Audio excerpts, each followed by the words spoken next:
Good afternoon, everyone. Ready? Good. Yes.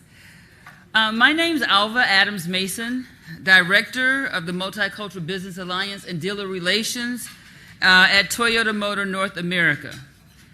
And I obviously wrote this speech thinking that it was going to be sunshine outside. So we're just going to hope for sunshine to come later. During this conference, it'll come. You're in Florida. So basically, hoping that, the sun and the vibrancy of Miami will treat you well before you leave the conference. How about that? It's nice to be back here in my hometown. I grew up in Fort Lauderdale, Florida, just up the street, right there. Toyota's been a proud sponsor of the National Association of Black Journalists Convention for more than a decade. And it's an honor. Thank you.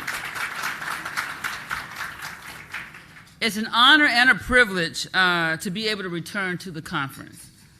Toyota is drawn to NABJ because it's a wonderful occasion to share spaces and build relationships with exceptional journalists who are paving the way in the field, as well as those who are at the pinnacle of their career, like our host and special guest today.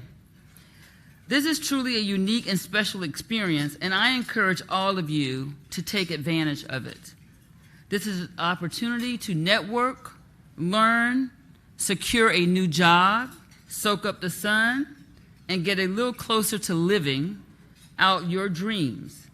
Today's luncheon, The Journey to My Wildest Dream, was created by Toyota to empower, uplift, and inspire you. As the #1 automaker brand for African Americans, Latinos, and Asians, Toyota is a company that encourages people to live their best, most authentic lives. Authenticity is key to fulfilling your wildest dream. It is important that we all embrace our greatest aspirations and pursue our passions to the fullest extent. With that said, be present and open today. What are your wildest dreams? Be mindful of them. Make space in your head and your heart to explore new possibilities and reach for the stars. On behalf of the Toyota family, thank you for joining us and enjoy the rest of your experience at this convention. It's now my honor to introduce the moderator for today's Fireside Chat, Roland Martin.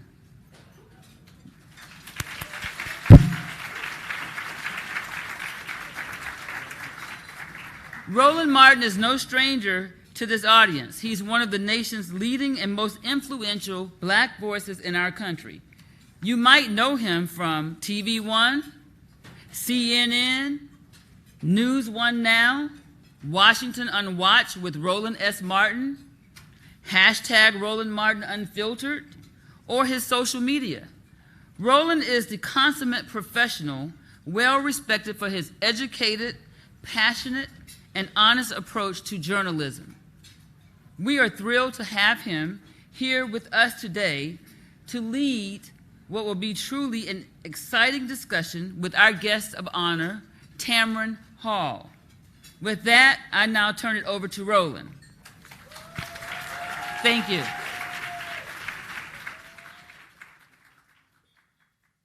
right, thanks a lot. NABJ, what's up? First timers, raise your hand. Damn, where y'all been? Glad to see everybody here. We're going to look forward to a absolutely great conversation. I have known Tamron Hall for a long time, long time. And we're going to really have interesting conversation, again, talking about what is happening in terms of her career, her life. Do me a favor, folks, can y'all come move this, please, so the folks on this side be able to see. We can come move this podium. And so I want to be able to bring her up now. You have seen her, of course, start a career in Texas. You've seen her in Chicago. Folks saw her on MSNBC, Today Show. And, of course, now she is about to drop her own daytime syndicated talk show. And so without further ado, put your hands together for longtime NABJ member, Tamron Hall.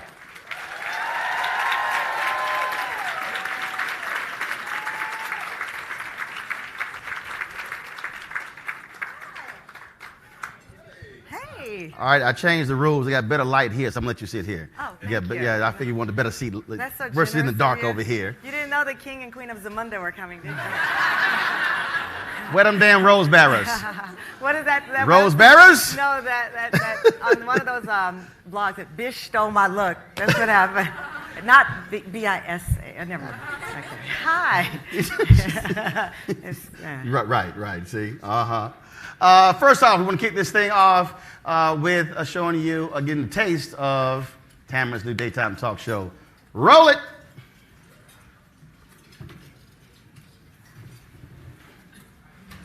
Press play. Ups, the Turn downs. it up. We want to talk about who we are. People are people. They want you to respect them. They want you to be interested in their lives. We have more in common than we have different. And I love what TV can do. The power of sharing your authentic journey. Give me something real, something I can feel.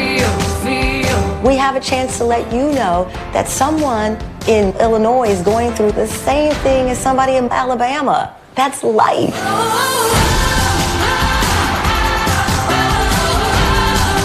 We really want to emphasize the journey for people who can inspire us.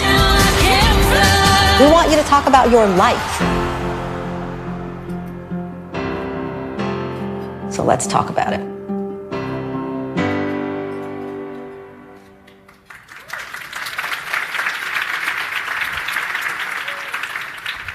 All right, let's talk about it. Before we do so, do me a favor. Can y'all open those doors, please? There have been people who wanted to come in here to hear the conversation. They didn't know they were RSVP, but this is NABJ. Nothing we do is off the record. And so I'll just open the doors and they hear the conversation. They can step in because we've got enough room for standing room only. That's right. That's against the rules, but I'm a board member. Deal with it. All right. Tamron. Yes. This is a long way from KBTX. KBTX, that was my first TV station, Bryan College Station. Yes. I was right out of college, and this one was also in the same town. Well, I was going to Texas A&M, yes. Where KBTX is, and it's people talk about journey, and Bishop Jakes and I talked about this once. People love talking about, Bishop Jakes preaching before millions in Africa and the Potter's house, but nobody wants to talk about he was digging ditches in West Virginia. Yeah.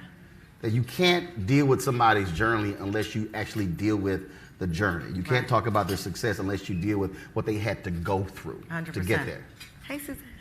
Absolutely. I mean, I think even a part of my show, people keep asking, and we've been doing this tour, and they say, well, do you want to have celebrities on? And I said, listen, I don't want anybody on my show just to promote their movie. We often go to the end of the book and you don't read the pages. And for our show, for my life, I think people kind of instantly do that. You go to where it is now and not the beginning, which you know very well. I mean, my mother was a 19-year-old single mother. My grandfather was the first father that I had, in the sense of someone there in my life. He was a sharecropper with a second-grade education who signed his name with an X because he could not read or write. And that was the first people who brought me home. I was the only child born that day in Luling, Texas. My mother's name is Mary. Luling. So therefore, I am kind of Jesus. My baby's name is Moses. But no, I was the only child born that day. And you know Luling, we didn't get paved streets until the 90s. My makeup artist and my hairstylist, Johnny and Tennille, are here. I can walk on hot coal because my feet are like hard.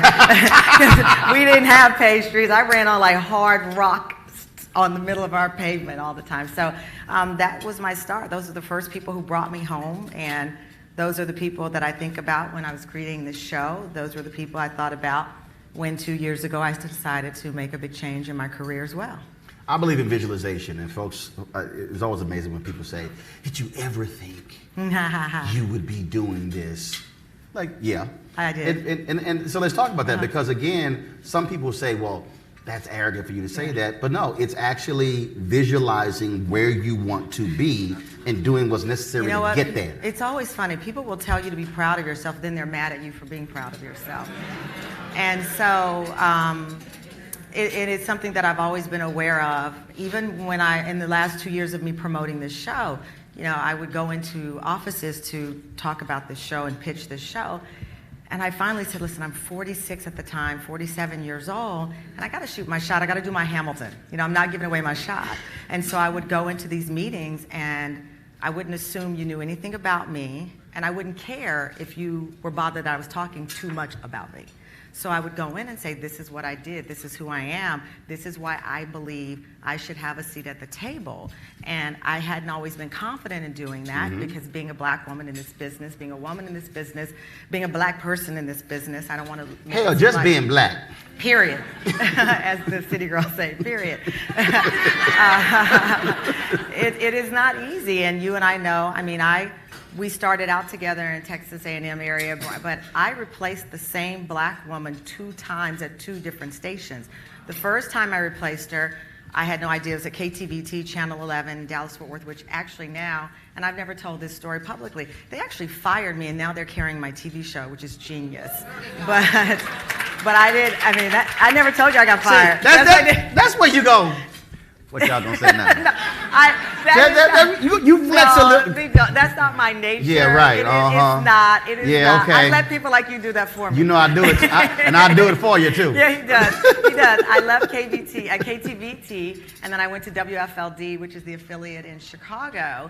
And I remember seeing the woman again. We locked eyes. And it makes me emotional. I'm so sorry. This baby hormones, they get me when I tell certain stories. I saw her, and we locked eyes.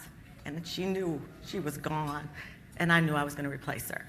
I cry now at everything. It's so crazy. Don't have a baby. It's a side effect. Thank you, John. But the reality is there are other sisters who've had to do the exact same thing. Yeah. And they're brothers as well. When we come in, it's like, okay, bullseye, because in many of these places, they don't want more than one or 2. And it trains you in many ways to be unintentionally adversarial. I remember at another station I worked at, it was at the WFLD station as well. There was an African-American woman who did the mornings, and she, through just the conditioning of how this business can work, instantly thought I was going to replace her. We here we are, and we're friends, but we're not friends, and we all know those relationships because we're both we're ambitious appropriately, right. But we're being put in a situation where we know there's only going to be one of us. Well, she thought it would be me. It turned out they replaced her, and this never happens. They replaced her with a white guy. And that whole 4 years that we knew each other, we never really got to know each other because we were placed in this position to believe that it was like, one of those Thunderdome things that only one of us was going to walk out of there with that job. And when that happens, I think for a lot of people, they don't know how to deal with that. No. In 2012, I knew for a fact that was a meeting, and in the meeting it said, we need to hire us another Roland Martin. They said, well, we already have one. They said, no, we need to hire us another Roland Martin.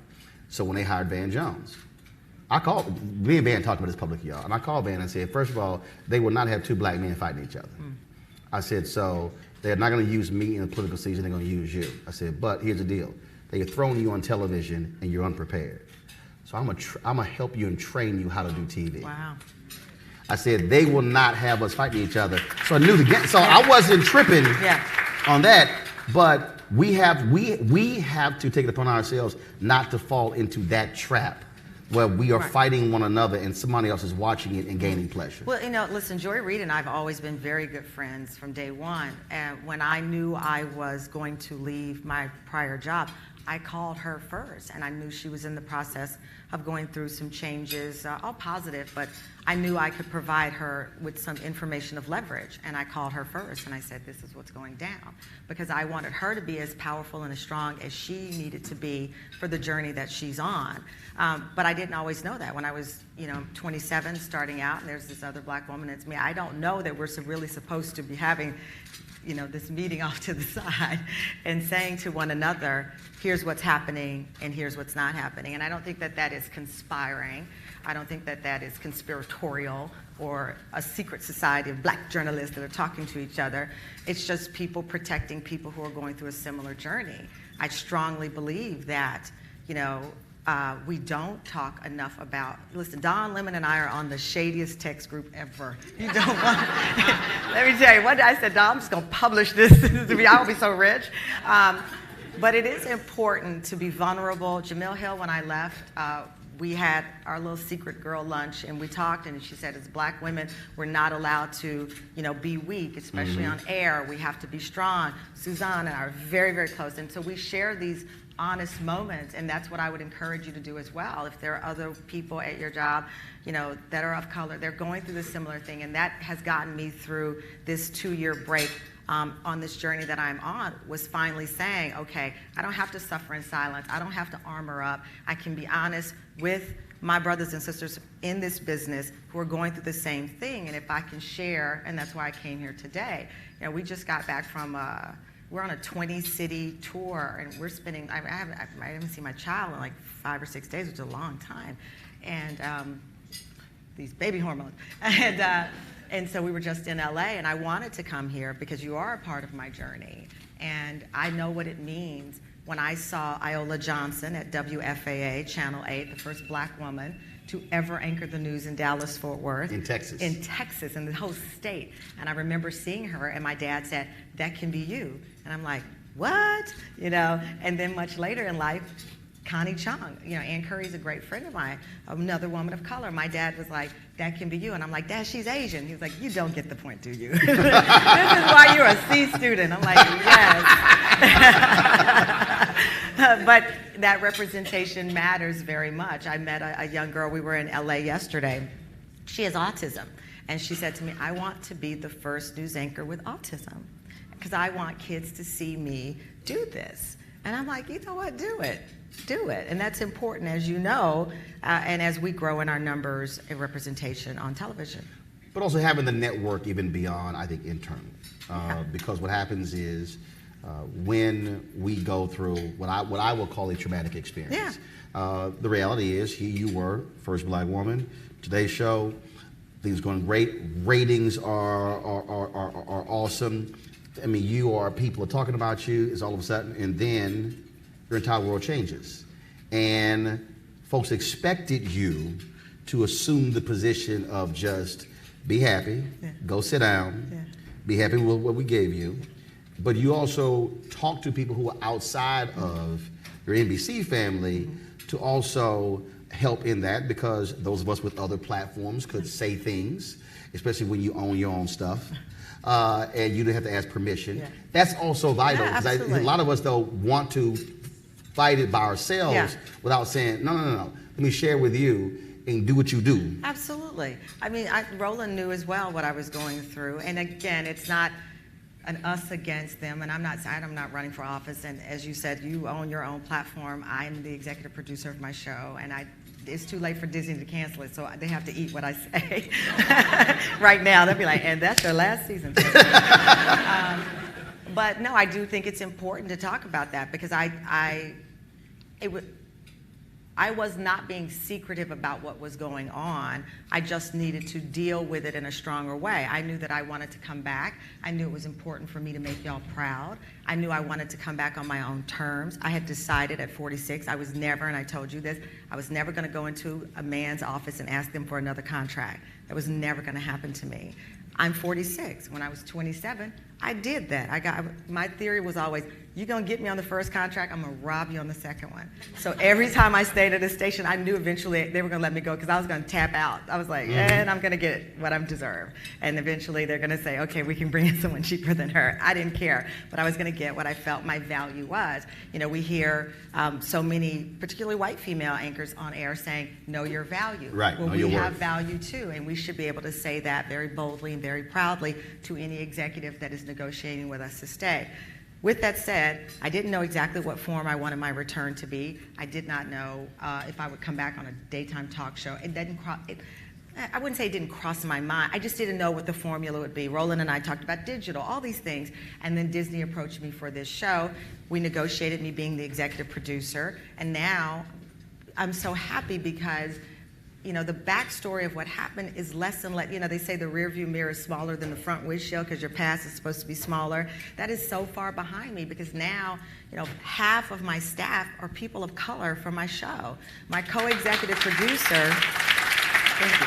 No, my co-executive producer is Talia Parkinson. She was on the Wendy Williams show for 10 years, and she decided to come over to our show. She is a G, and it's amazing. And we have, you know, our several producers and associate producers. Our creative team right now is working very hard. Half are people of color, and I did not go in and say, okay, let's get the head count, because I know how it felt. When I joined MSNBC, and you know this story, they called me Token Hall.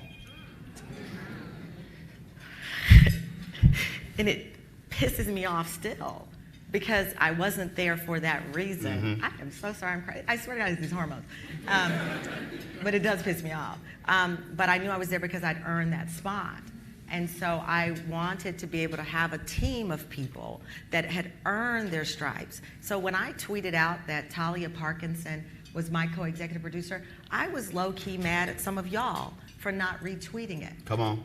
Because guess what? If someone had called out one of the networks for being all white, we would have all chimed in on that.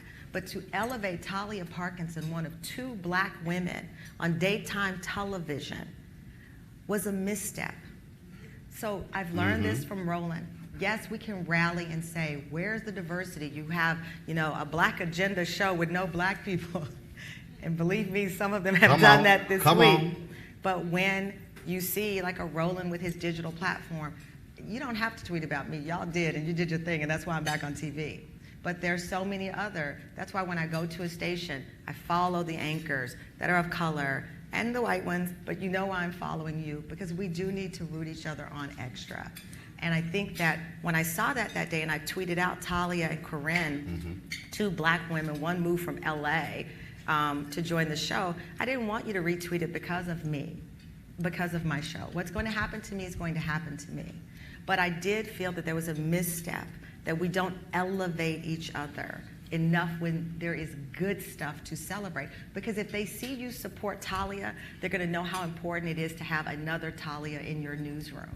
But if we just shrug it off and only complain, that's what it will be perceived as. And I'm just being honest with you on that. There's also opportunity. Absolutely. And I think, so in 2013, when I got NABJ Journalist of the Year, I made the point. Roland is such a drop. No. Because I've never been named NABJ. You haven't. And I'm okay with it. NABJ. You haven't dropped anything. You haven't dropped anything. But when I stepped there, I said, many of us have passed up great opportunities because of the size of letters on the business card.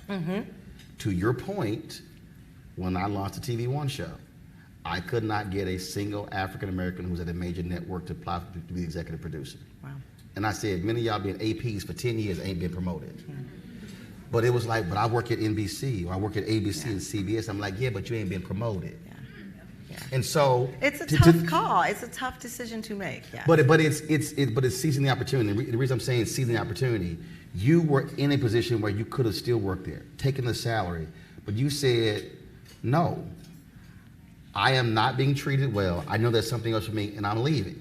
It's not like you were making Matt Lauer money, and because I know there was somebody black in your family going, girl, how you gonna leave that check? What's wrong with you? Somebody black, did you know somebody black said, girl, that's a good check. Listen. Okay, let's be clear here. I did not leave broke. No. But, I was going to get what was mine. Right. Don't be mistaken. but somebody black did tell you, what's wrong with yeah. you? Listen, here's the deal. I secured the bag and I left. Right. Which allowed you to be able to make that decision. Yes, absolutely. Listen, but I'm being very honest with you as well. I mean, we laugh and joke, and I do feel like I'm with family, and I can tell you, if I don't know your names, and I hope to meet many of you, if that were 10 years prior, I would not have been able to do that. My father had just died. My mother was now depending on me. I had different responsibilities. And even now, I have a child. If this had happened now, I would have been so... I do appreciate the support, and I appreciate that people are like, yeah. I mean, as I said to somebody, I live in Harlem. I walk down the street every day. They're like, get them, girl. I'm like, hey, we gonna do this, you know? And so I appreciate all of that, but I'm also a realist. We have bills to pay. I don't have a backup plan. I don't have an estate. My name is not in any libraries. Nobody in my family has a library in their name up there. So I'm my backup plan. Right. My mother said, you can do all bad all by yourself. Well, I am by myself at that time. And so I had an opening, and there was a window. And I went home that day. It was a Tuesday. And I decided it's a sliver. Let me take that leap of faith. And that was also God. You know, we both grew up in very, very spiritual and religious families, and I had to take that leap of faith and not worry about the financial part of it, because I had the opening that God provided for me not to have to worry about it. But something else also happened. Anger? No, Your I'm phone. kidding. Well, no, I'm kidding. I wasn't. I really wasn't. But something else also happened. That is, your phone also didn't stop ringing. Well, But no, what I mean by that is, there were things that you were still emceeing, Yes, were still, which meant that you had put in the work and cultivated a relationship with your people. Absolutely. That when you were no longer on TV, you still got called. Absolutely. Listen, it was also, you know, and many of you are young in the business as well, I took jobs that other people did not want, but I made them my own. You know, I remember getting a call. They were like, we need somebody to host this show called The Sister Wives. It's a Mormon, and he's got 5 wives and 17 kids. And I'm like, how much they paying? And they said the number, and I'm like, bip, bip, bip. They were like, done. I'm like, and I'm on the plane. And I hosted this show for 6 seasons, but I ended up getting an incredible advantage out of it. Here's the deal. They went on to win a Supreme Court decision on cohabitation. And so they went from being these reality people to actually news story. So then they have all these ratings, and now I'm associated with it. Boom, that's something on my resume. MSNBC, okay, we want to bring you in to do the Today Show, but we don't have an opening right now. We're going to give you MSNBC some random hour. Okay, I'll take it, fine, boom. The Today Show finally comes around, and then they say, okay, we will only let you really do the weekends, fill in at that time. And you know, so you think, oh, it's the Weekend Today Show. Really, it is unpaid labor, but it's awesome, so take it. I take it, boom. And then Deadline Crime, I'm in a meeting. They wanted me to do something for the OWN network with Oprah, but we weren't sure what it was. They said Deadline Crime, this organic conversation about what happened to my sister. My sister was murdered. I have an interest in talking to people who've gone through this. Boom, we got that. Then there was Bear Grylls, and they're like, okay, Bear Grylls, this guy I don't know from Britain takes people out in the wild. Well, they want you to jump out of plane side. I was like, how much they paying? Oh, I'm in. I was like, am I gonna die? No, you're not gonna die. Boom. Then they're like, Macy's 4th of July parade. I'm like, I like being off on 4th of July. Oh, but how much they paying? I'm like, I want to go to Essence Fest. Essence ain't paying me. They are. Boom. Boom. So now I end up on 4 networks. Somebody gonna make a shirt. How much they paying? And so, you know, all while I hope maintaining my journalistic integrity, because I'm still a journalist, but now I'm in infotainment because there is nothing journalistic about the Macy's 4th of July parade. So I'm not going to pretend there is, but I'm doing it. And so before you know it, here's what I was accumulating. Audiences from all different places that I did not realize. So just as I live in Harlem and women are walking past me saying, do it, now I'm in Oklahoma in the middle of, I don't know where woods, and a white woman straight from Central Casting is like, Tamra, I love you, girl. Isn't that funny as hell? I just love you. And I'm like, that's a deep draw. Yeah, and then people are like, did you really go out in the wild? Yes. Did you do this? And so I have this organic following of diverse people that we then transfer in hopes of this show. Mm-hmm. I did not know that at the time, but I will tell you, take those openings, take those jobs, take those appearances, and cultivate your own audience. Because if this were 15 years before, I would leave the Today Show, you would never heard of me again. Be like, oh, whatever happened to Tamron Hall? Well, I kept on social media. Mm-hmm. I kept giving speeches. I kept talking to you, Susanna, and all of my friends, and we're just cultivating this brand because I knew the importance of my value. I knew that when I went to Chicago, my very first time on air, I then went to a cafeteria because I had no money, and I went up to the water tower to get lunch, and this black woman said, "You that new black girl on Fox, ain't you?" I said, "Yeah." She said, "Get him." And that is the philosophy that I have in my life. And I would say, wherever you work, whatever newsroom you work in, don't turn it down. When they put you on an assignment, take the assignment and make it yours. I was at KTVT, and they put me on the crime beat with gangs. And I'm like, sir, I live in the country. I don't know anything about gangs. I owned it and got 2 huge exclusives with, this Mexican gang cartel that everybody was talking about. My point is not to just keep spouting my resume off. My point is seize those moments when you're in the newsroom, when you are there, and these are stories that you don't want to cover. Own them, make them yours, and I promise you, at some point in this journey, that will be a reward. You will arm yourself with something that will get you the contract and the spot you want. You will not come back and tell me different. Let's talk about power.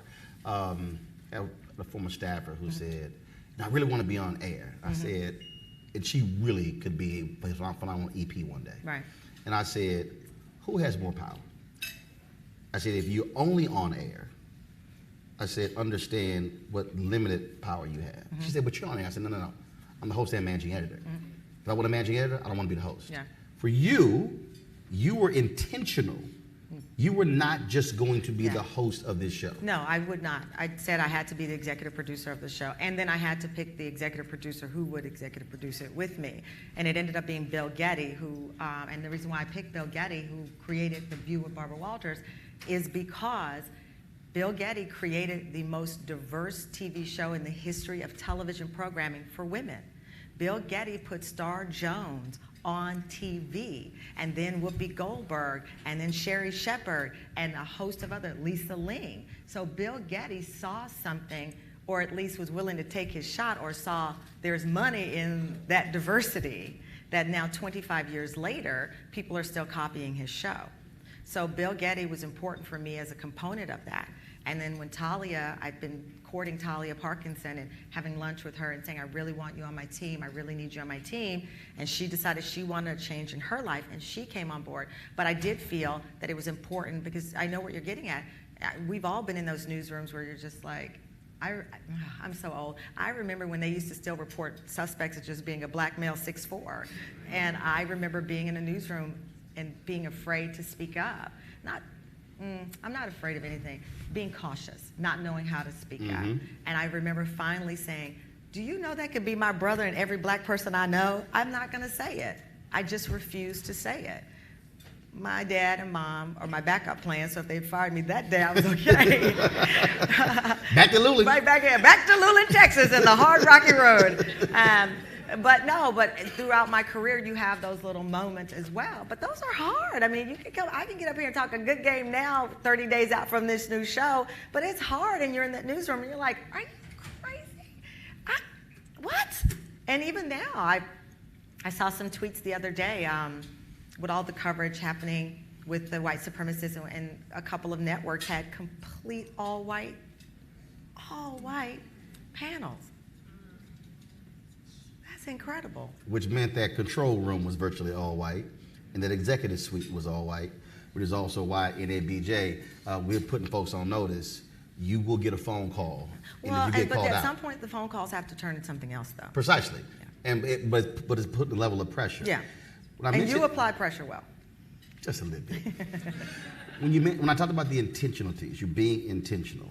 You also didn't just say we're going to be intentional with top level. That is, you need next generation people. Yeah. So they also, the folks you hire, have to be intentional. That's the only way you change the game. Absolutely. Spike Lee told folks in Hollywood, when the team, he did Malcolm X, and the Teamster said, no. He said, no trucks are moving unless we drive the trucks. Yeah. He said, the fruit of Islam will be here every day until y'all go hire some black people. I'm very lucky. I think that when I went into my partnership with Disney, they really kind of had heard about me, and they knew what my intentions were.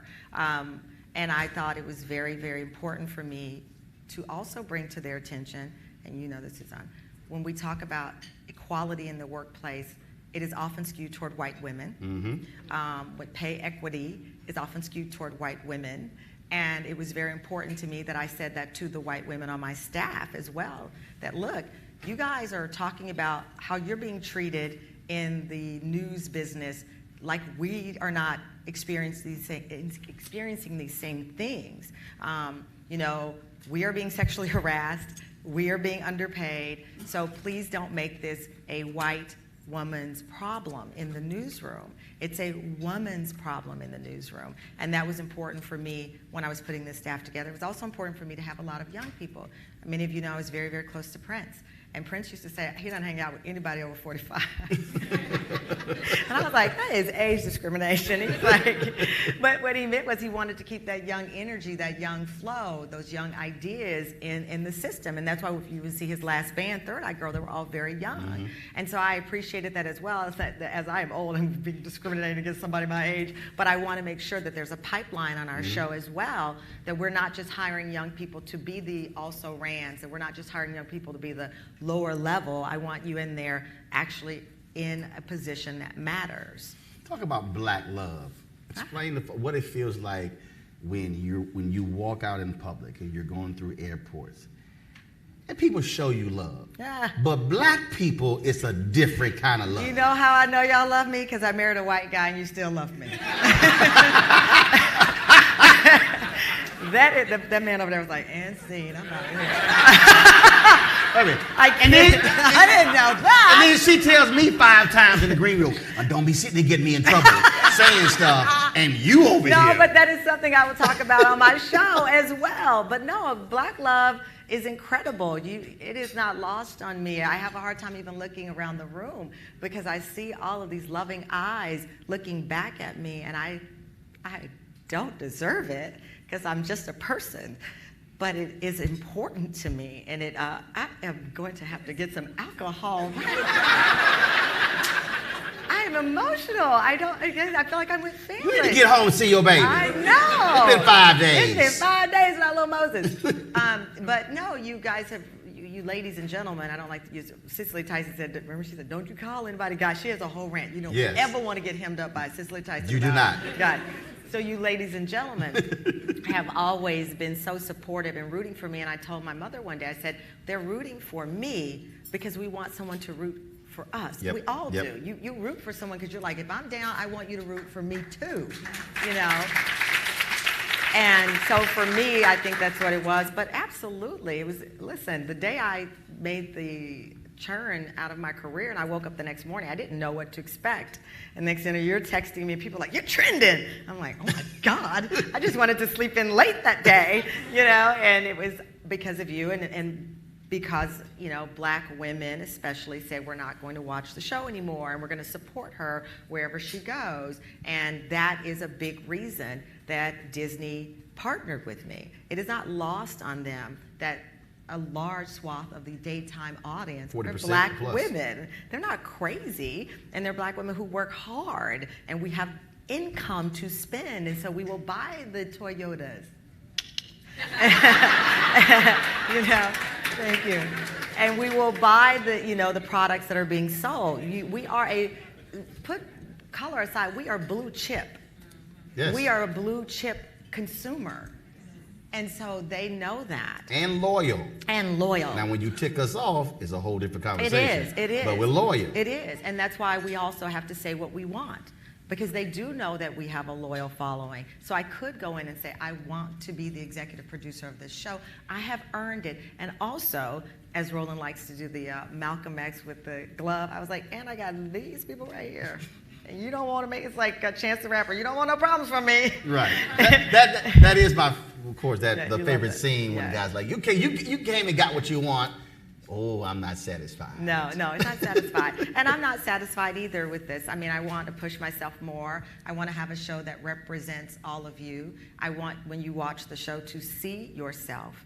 I want you to see your stories. And that's not a small task, but I hope that I've assembled a great team of producers and people, and I've been very transparent with Disney about who I am and who I want to be. Another short story, and Johnny and Tennille know this, they wanted me to do an article in a magazine, and they were having their own stylist.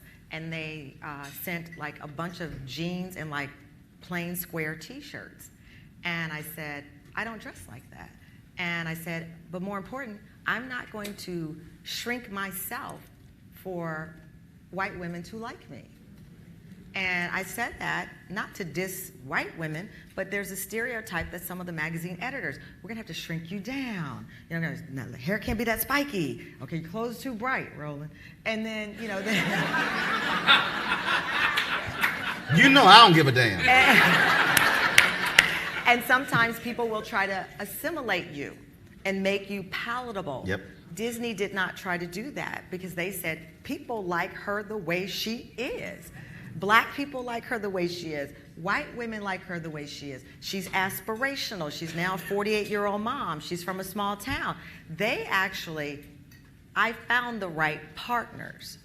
And that's also a big part of the journey, right. You know, finding the right networks, the right newsrooms, because obviously all white news directors are not bad. They're not gonna all shuffle you out the door like I was.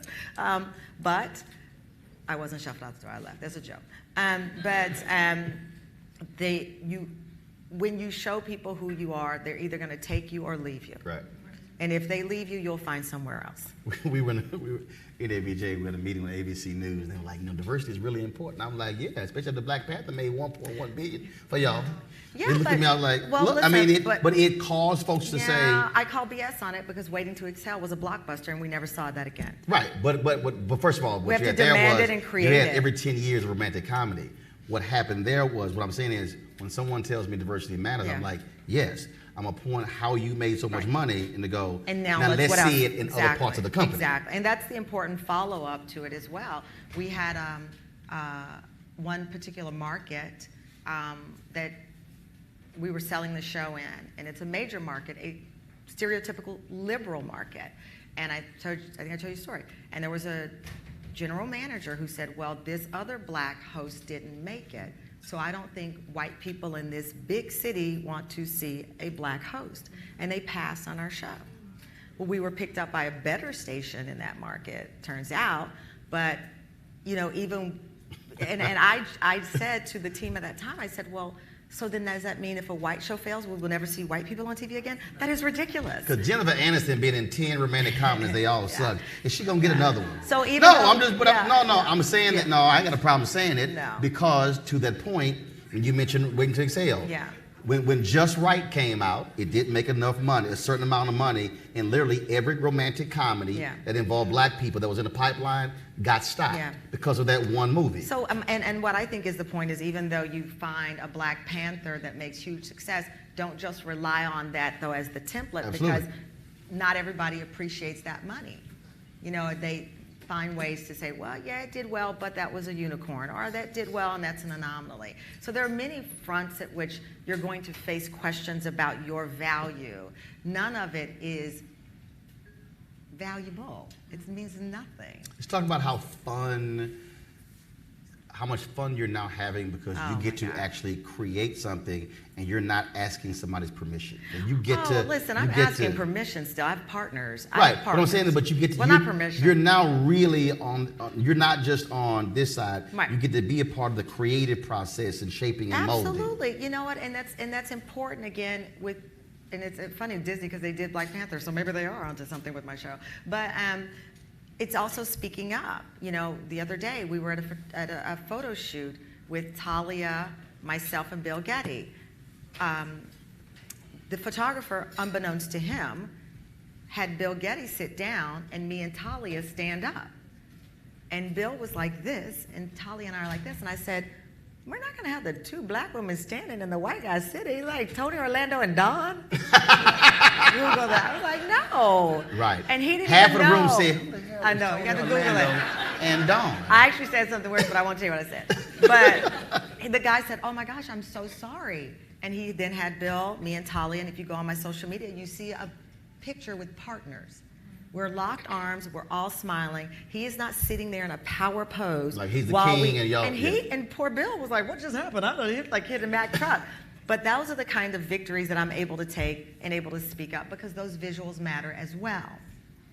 Oh boy, question time. I was trying to run out of here before y'all go. No. That's going to be questions. Yeah. All right, so they initially had some rules where they're going to have mic runners. Okay. But no, that's not going to happen because, you know, folks want to give a sermonette and then we'll be here all day. So okay. I got the microphone, so here's the deal. We got rules, okay? First of all, I don't need you holding the microphone. I got it. Okay. I don't need you holding see, you can't run everything, Tamron. All right, so I got rules. I don't need you grabbing the microphone. Keep your hands to your side. If you grab the microphone, I'm going to hit your hand. All right, so we're going to start on this side of the room, center, and other side, and I'm going to come back. So got a question over here. Stand up. Where are you? Anybody got a question? Come on, stand up. All right.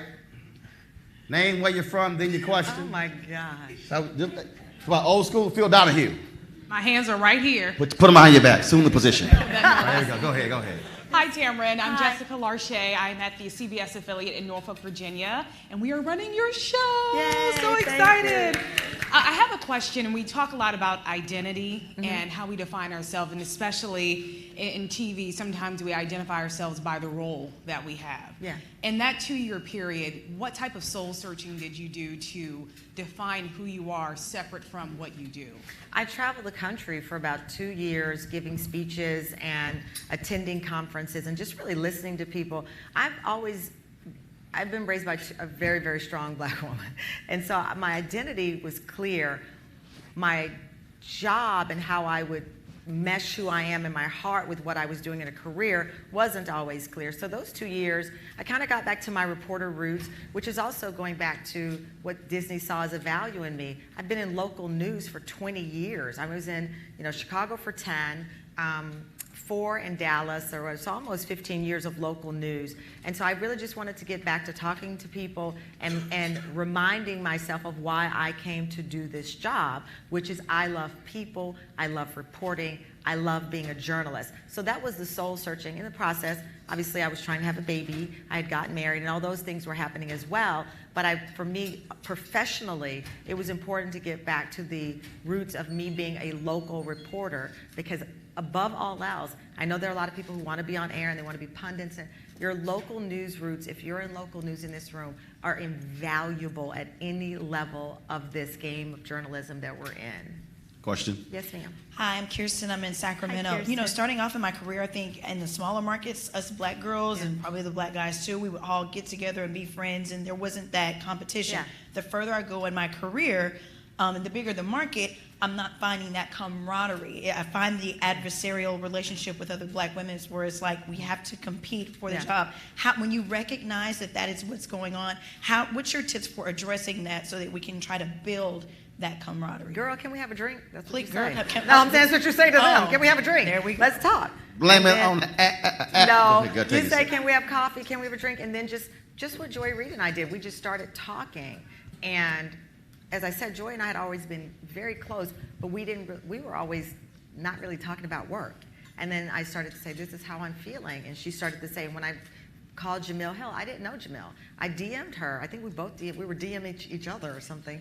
And then I said, you're going to be in New York, let's have drinks. Kari, I was in LA, she saw on Twitter, on Instagram, I was in LA. She was like, you're in LA, let's have a drink.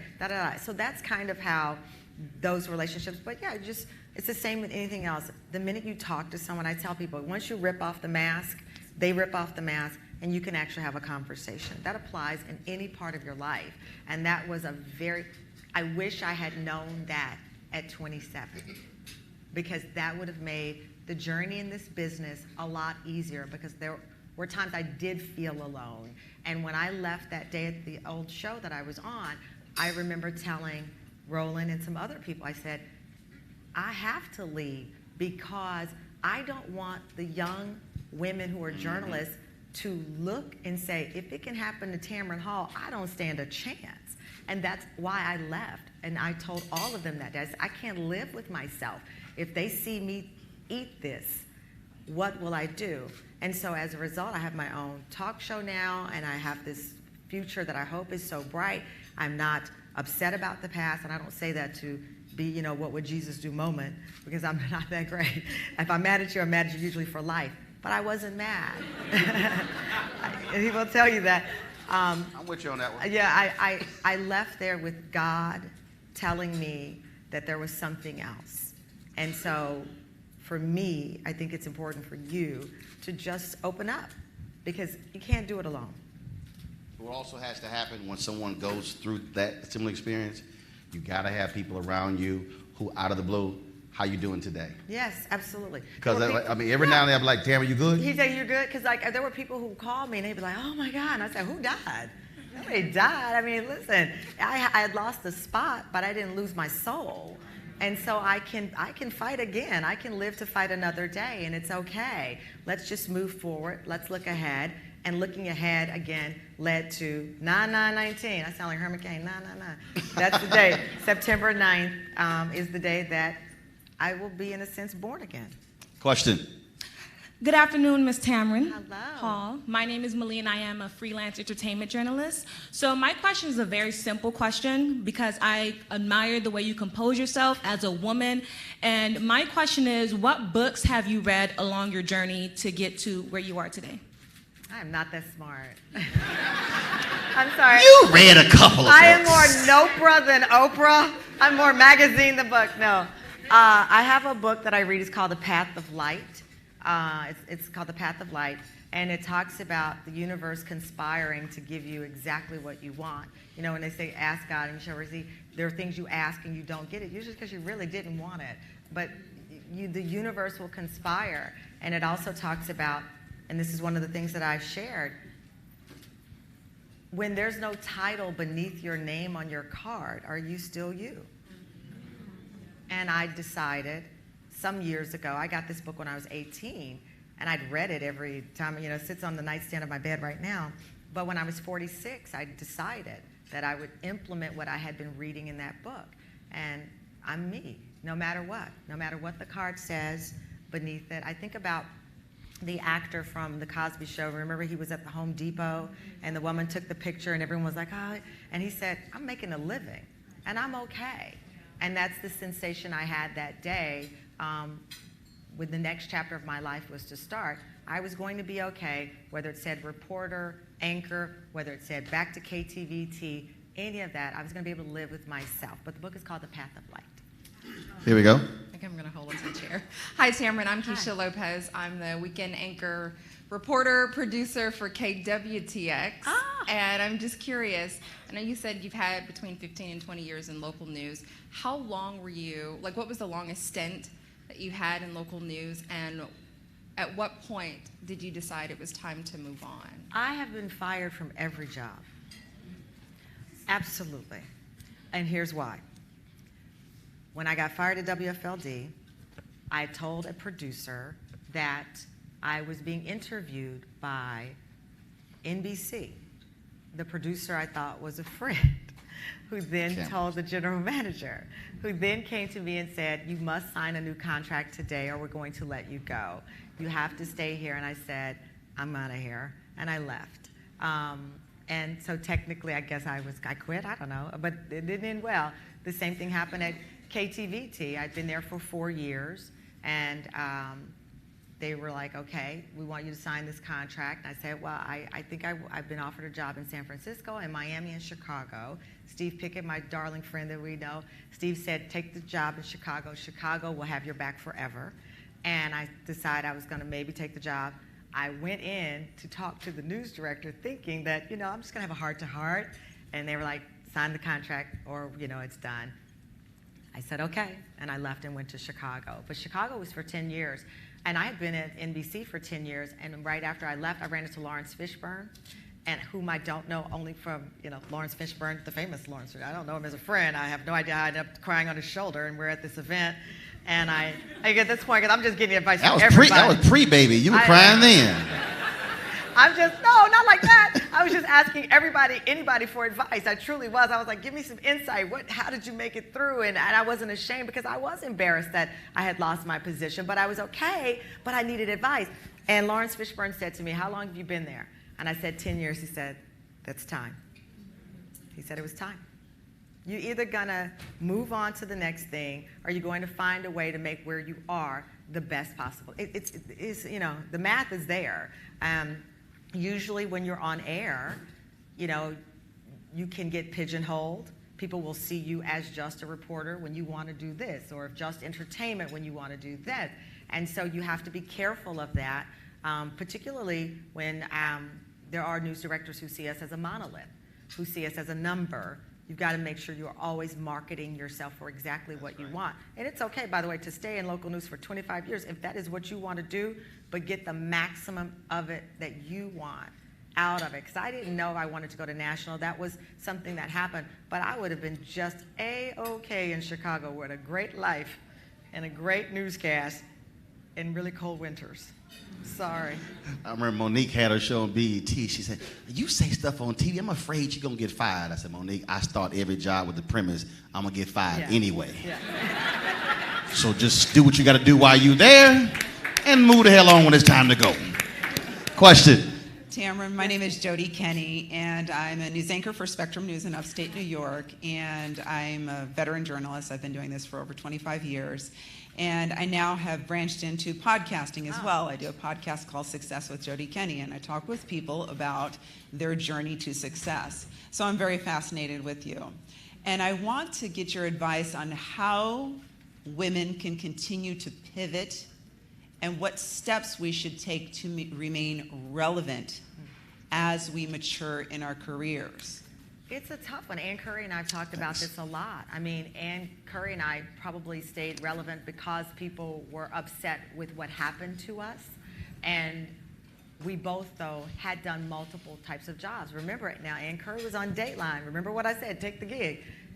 Ann Curry's on Dateline, then she's doing this. So we had a unique opportunity to take these different jobs. I do think the social media platform clearly is a game changer. Having a podcast is a game changer. In this business, especially on air, you're either going to quit them or they're going to quit you.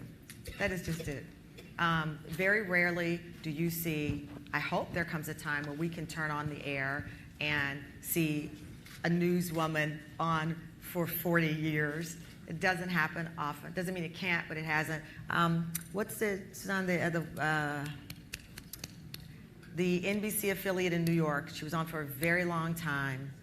Sue Simmons. Sue Simmons? I mean, Sue Simmons is amazing. And she was probably the longest running that I'd ever seen. So for me personally, I concluded you either quit them or they're going to quit you at some point. But I think that right now, especially the power of Black Twitter, the power of Black podcasts, we have an opportunity to have our voices heard in such an important way in digital. And as Roland has pointed out, you can own it. Do I have a perfect answer? I do not. I cannot give you a tidy answer, and I wish I could come up with some great Maya Angelou quote. But what I can tell you is through experience in this last 2 years, people want to read our stories. They want our perspective in this journey as female journalists, as Black journalists. And I think these podcasts, I think keeping current with blogs, we are underestimating how much people want to hear our voices digitally. They just don't want to have us clap back on Twitter. I would dare say, while you have your primary, create your secondary, which 100%. Is your passion, and your secondary may one day equal your primary, and then you have a choice to make. Bill Douglas is here. He worked at McClatchy. He had a hockey blog, and then all of a sudden the NHL said, we want to hire you. And now he's licensing his blog to NHL, and he left McClatchy. Even when you look at some of the, I remember being on the Today Show and wondering, like, why are all of the YouTubers that were coming on like young white guys? And I'm like, that's interesting. Are we not? And I'm not technologically savvy in that way with the YouTube channels, but I figure, if Logan Paul or whatever can have 90 million, is that his name, right? Logan Paul? By 30 million, making 15 million a year. Then why can't, the counter to him representing a diverse voice have that? So I think that for me, just on the outside looking in and even booking my show now, we're in the process of booking the show, and we start our rehearsals in August, that's been something I've pushed my team, like, who is the relevant Black blogger out there? Who is the podcast voice that people are gravitating around? You know, there was that crime series called Serial that everyone, you know, there have been like 4 or 5 from a white point of view Right. of those. You know, Lorenz Tate and his brother tried to launch one with Lawrence Fishburne with Spotify. It was like a black crime novel set in Chicago. But these creative ways that we should be exploring that people are making millions of dollars doing. Yep. So I think that's a way, especially as an aging anchor that I am, I guess, to stay relevant. Question right here. Put your hand out. Oh, gosh. Y'all got to lighten up. Oh, you missed that part? No, I'm just used to it. But not right today. Okay. Casey Jones. I am a reporter in Rochester, New York. First of all, thank you so much for sharing your journey. Absolutely. It means so much to hear it. And it sounds like you've been through a lot to get to where you are. We all have. Everybody in this room, you are Black, you've been through a lot. Of course. So what advice do you give as you know, as you're on your journey, going through a lot? Yeah. How do you stay focused, stay positive, keep visualizing yourself living your wildest dreams, despite every challenge that's being thrown at you? Because I know nothing is perfect. I'm not seeking perfection. I know it's not. I know that I may leave here in a minute and be in the corner crying my eyes out because something didn't go the way it was supposed to. I'm not trying to pretend that it's perfect, and I'm not going to sell you. You know, I could come up with some really great quotes and come in here and just start dropping them, be writing them down all day. Tamron Hall once said, "That's not who I am." I remember there was a blog, and very few things get under my skin, but there was an article in a Black female blog. It really hurt me. It was a couple of years ago. I did an interview, and they said something about, you know, when young Black girls come in and talk to me about how hard it is being Black, and I said, I turn them around and I say, come back, let's not talk about that. I want to know who you are and what you want to do. Because I know the roadblocks in front of you, but if we keep looking at the bump, we will never see the road. And I don't want you just to see the road, I want you to own the road. And there were several Black bloggers who then said, Tamron Hall says she just turned people around. I'm like, look, dummy, obviously you know that I did not. I bet you tweeted that too. Look, dummy. I said it to you, and I just flipped up and said it out loud. But I'm thinking, you know very well that I'm not going to turn around a young Black woman and say, go back out. It's a figure of speech. What I meant by that was, I don't want to hold you back. I know the bumps. We know the bumps. And we can sit here all day, and I can name every network and name something that happened to someone that looks like you and me there. But I want you not just to be on the road, I want you to own the road. And that's why I said that. I don't want to sit there and you and I talk about how hard it is. I want us to talk about how you are going to run that station you're at. And that's important to me, because the best advice I have ever received in my life did not include, all right, girl, we down. It included, how are we going to get the hell up? Question? Hi, my name is Gloria Brown Marshall. I actually have been on your show a couple of times. I cover the U.S. Supreme Court. I'm a legal correspondent, but I'm also a legal historian, and this year is the 400th anniversary of the arrival of the Africans in Virginia. And I just wanted to know, when it comes to these race issues and how are you going to handle that on your show? Do you have, like, in your mind what you're going to do around these race issues? I know people have handled them different ways on different shows. But I also want to ask, can you do something around the 400th on your show? You know, first of all, I don't know if I can do something on the show about it, not because it's not interesting and not compelling. I want to talk to you more about how we can bring it to a wider audience. Because one of the things that I think is important for my show, like Mixish, we're going to have hopefully the cast of Mixish on, and I said, we're going to talk about what it's like when somebody wrote on my blog, "Your white baby," and how I felt when someone said, "Your white baby Moses." And I said to myself, and Roland knows this is very dicey territory, but I said, wait a minute, Barack Obama's mom is white, but he's our first Black president, and I'm Black and Moses is white. Help me understand that. And so I'm willing to go out on a limb and talk about anything as it relates to race, because that's my journey, and Disney has not in one way, shape, or form said you can't do that. I do also believe what William Barber, the famous minister that I love and we love so much, said, if we tell our children that this is the worst that we've seen, we're doing a disservice to our children. Because we did watch, as Black people on television, while it wasn't live, it was taped and our families watched, sprayed with water hoses, beaten. We watched Eric Garner killed on tape. So I don't shy away from talking about anything as it relates to our journey, because I do ultimately want the white woman in Iowa to cry for Tamir Rice, just like we did. And I think with my voice and my platform, I can say, listen, you should be as outraged about Tamir as I am, no matter the color of your skin. So for me, it's about finding a way to bring our voices, our conversations to my show, not just because I'm black, but because I'm black and I know it's important. Got 10 more minutes of questions. We're going to get as many in as possible. My brother, what's up? What's going on? Question time. All right. Hi, Tamron. My name is... You can stand up. I got you. Well, it's kind of low. Just push it up a little bit. You said don't touch it. I appreciate it. My name is Maurice Johnson, and I teach journalism and public relations at the Florida A&M University School of Journalism and Graphic Communication. All right, Rattlers, calm down. My question is, even my upbringing, socioeconomically, my parents having locks, it's very easy for me to resonate and create cultural capital with my young male students. My question to you is, just based off your experiences that you've told us about today, how can I encourage and empower the young black women in my classroom, knowing both the racial politics and sexual politics that they'll face once they get into the industry? The way you just talked to me. I mean, I think that that's the thing. Roland did something that I thought was incredible, and I rarely use the word incredible and Roland together. Don't hate the swagger, baby. There was a conversation about the paid speaking circuit. You know, a lot of us give speeches now. I'm able to. I wasn't when I was a journalist on air, but now I get paid for certain speeches that I do. And Roland went on his social media and he called out some of the black churches.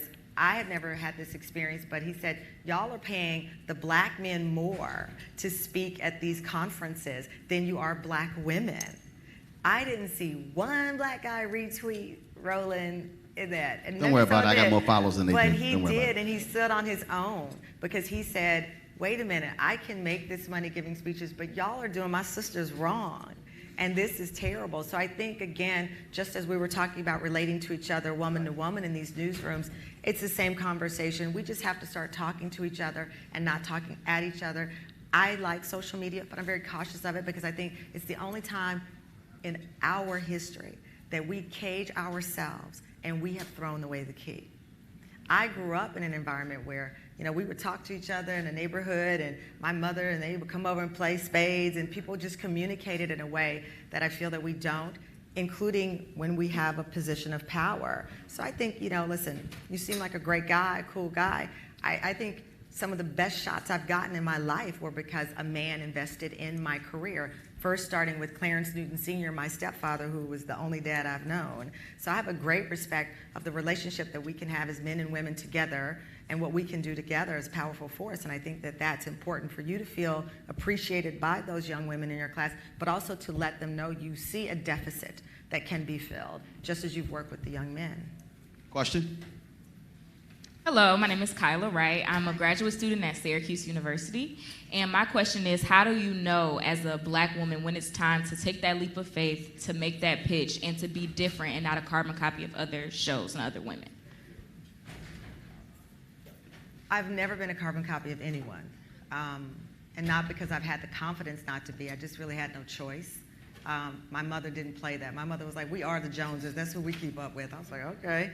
So the environment I was raised in, but I know it's hard. I mean, I remember when I first cut my hair on air. You know, I now know many women have gone into newsrooms and news directors have said, you should cut your hair like Tamron Hall. But when I first cut my hair like Tamron Hall, it was no bueno. So it's hard to find your identity. I remember I wore my hair natural on air. 2 of my white coworkers pretended they did not see that my hair was different because they simply did not know in 2018 what to say. It was phenomenal. But I didn't get mad at them for it. I still know that there are challenges. My makeup artist and my hairstylists are black because they know how to do my hair and my makeup. And I know I was going in newsrooms where, in particular, one station had a white makeup artist. I was filling in. She didn't know I was on my way to become the host. and I overheard her say something really negative about me and not being bothered with finding my color. She was the first person I had fired because I didn't fire her to flex on her. I fired her because she chose to try to flex on me. And so that's what happened there. So I think that finding your lane, finding who you are is important both on the outside and the inside. I love your braids, and I love that your cultural identity is clear. As far as the leap of faith, only you and God and your heart can determine that. I had no idea, as I said, the day that I took that leap that it was coming. I had some suspicions. There had been some things, you know, they say stay woke, steady creeping. I knew that there were things creeping around, but a leap of faith is so personal. It's so hard. As I said, if it was 10 years prior, I could not have done it. And I have been in the bathroom in my house crying my eyes out saying, these people at KTVT didn't appreciate me. What am I going to do, God? How do I rise above this? How do I find my lane when I know that back in 1998, there were probably 3 other places that I could have worked because nobody was really looking at black female reporters to come into their shops. But you just gotta have that confidence and know that as confident as I appear right now, inside I was nervous walking in here, worried I'd be judged even though y'all rooted for me, worried I wouldn't have the right words, worried I wouldn't have the right food for your soul. But I decided by the second step, I was just gonna be myself. And wherever that lays is where it stays. So I'm gonna go to a question here in a second. See it right now, but I gotta. You gonna say something here? So first, no, you gonna say something. Stop it. So I am a firm, as Tamron knows very well. I'm all about history. I'm all about the folks who made it possible for us to get here. And the reality is, you're looking at one of the legendary figures in the Student Nonviolent Coordinating Committee, Charles Cobb. He is. No, hell no. The Student Nonviolent Coordinating Committee, which was responsible for most of the most important civil rights actions between 1960 and 1968. I'm gonna say that one more time because y'all ain't hear what I said. SNCC made it possible for us to sit in this hotel room. So I just wanted Charles to say something wishing Tamron good luck on her show. And Charles, get to hold the mic. I'm not prepared to ask a question. I'm thinking furiously. I'm curious, now that I am thinking, about which way you see media going these days. In this era of Trump, where we've seen an upsurge of white supremacist nationalism, we've seen an upsurge of racial prejudice being publicly articulated. It's not clear to me, given it took the media a long time to even call Donald Trump a racist. Mm-hmm. So I'm curious as to what your thoughts are about where the media is going these days. Good question, Charles. It's a great question. A couple of things I'll tell you. First of all, thank you for everything you did to provide for a path for me and everybody in here. It's not lost on you, Congressman Lewis, and all of the wonderful men and women who put your lives on the line for us. As far as it relates to the current world order that we are in, I believe a couple of things. I covered Timothy McVeigh, Oklahoma City bombing. I'm stunned in this past week how few people have made reference to the young, well-off white man who walked in and blew up that building. So the clock did not start, as you know, because you've been on the clock way longer than me, with the last 2 weeks. Janet Napolitano commissioned a report on the rise of white supremacists well before Donald Trump ever ran for office. So if we trick ourselves, I believe, into believing that the clock started 2 weeks ago, then we are then denying that the whole country watched as the biggest and most deadly act of terrorism carried out on domestic soil. We're pretending Oklahoma did not exist. Timothy McVeigh did a legendary interview where he said of the children, many of them were brown, they were just collateral damage. So for me, the clock doesn't start yesterday.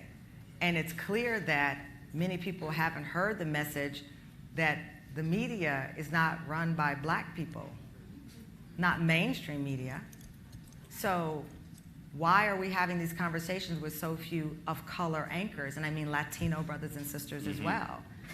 So the solution is not in my words. The solutions are in the actions that we demand of them. That's how I see it. And we're 24 years away from America being a nation majority of people of color. And then so white fear is what's really driving a lot of this. It is. And I'm shocked by how few people are like, wait a minute. Are they having to Google Timothy McVeigh? We were there. This guy, I was the first, I believe the only black reporter that the Texas militia allowed into their campsite. And this was in 1995, right around after the Oklahoma City bombing. And everyone was talking about the Texas, they weren't paying taxes. Right. They were living on their own land and they were ready to fight. They were armored up. That's what we're seeing now. Yep. It never went away.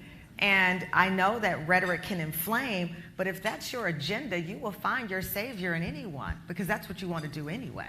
Got literally 2 minutes. Question. I'm Daniel Jerkins. I'm from Gainesville, Florida. I host and produce radio there. I'm also a student. Go Rattlers. Congratulations first on your new show. I'll be graduating in about a year and a half. Congratulations. And I had questions about negotiating. You seem like you're very good at it. No, I'm We not. have 90 seconds. Just some tips, general tips on negotiating that first contract, not just taking something because, I think first of all, there is a theory that, especially amongst people of color, we should start telling our salaries more to each other. I struggle with that because that's your personal wealth and that's your personal business. But there is a theory that if we talk more about what we make with each other, that then we can make more. So that's a personal choice you have to make. My first job on air, I made $14,000. I remember, because I remember my paycheck, and it was a lot of money to me then, because that was 100 years ago. I see you shrugging, like, they better not offer me $14,000. That was 100,000 years ago. The next job I made $45,000. Next job I made $115,000. After that, it went up a lot more, and I'm grateful for that.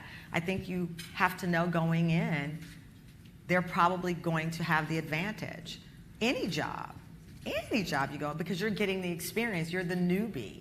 And so I think going in, establishing yourself, and keeping track of what you're doing so that when it is time to get a new contract at that place or somewhere else, you've kept, I would always go in my ratings, and they would often pretend they didn't know, and I'm like, oh, well, that's funny because you're a marketing department. I always befriended people in the marketing. I was like this. There you go. And we weren't going to talk anecdotally about my ratings. I knew my ratings.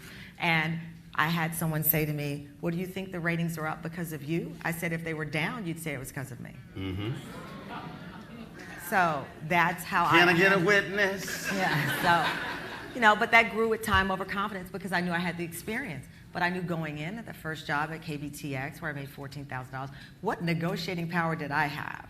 The best I could do was negotiate with my talent and my hard work and my work ethic once I got the job, and use that as leverage. But keep your ratings, keep track of what you're doing. I also encourage, if you're in local news, do community service that's how you build a relationship. Mm-hmm. Don't just go in and report in that town. Become a part of it. Meals on Wheels, whatever it is. If there's a domestic violence shelter, something that is a passion, because that also makes you valuable to that town you're reporting in, and that gives you leverage when you go in and you say, I have been actively involved with this organization. That take the speeches when they ask you to host events, because they will come to you and say, hey, we have the NAACP thing happening now. You say, yes, I'm doing it, A, because it's my responsibility, B, it's my community, but also it's going to give me leverage to show that I'm not just checking in and checking out. I'm a part of this community, and that's what you're supposed to be compensating me for. I'm ingrained in this community as a journalist and as a citizen of this community. But please make sure you do your community service work. Just don't be the reporter or anchor there.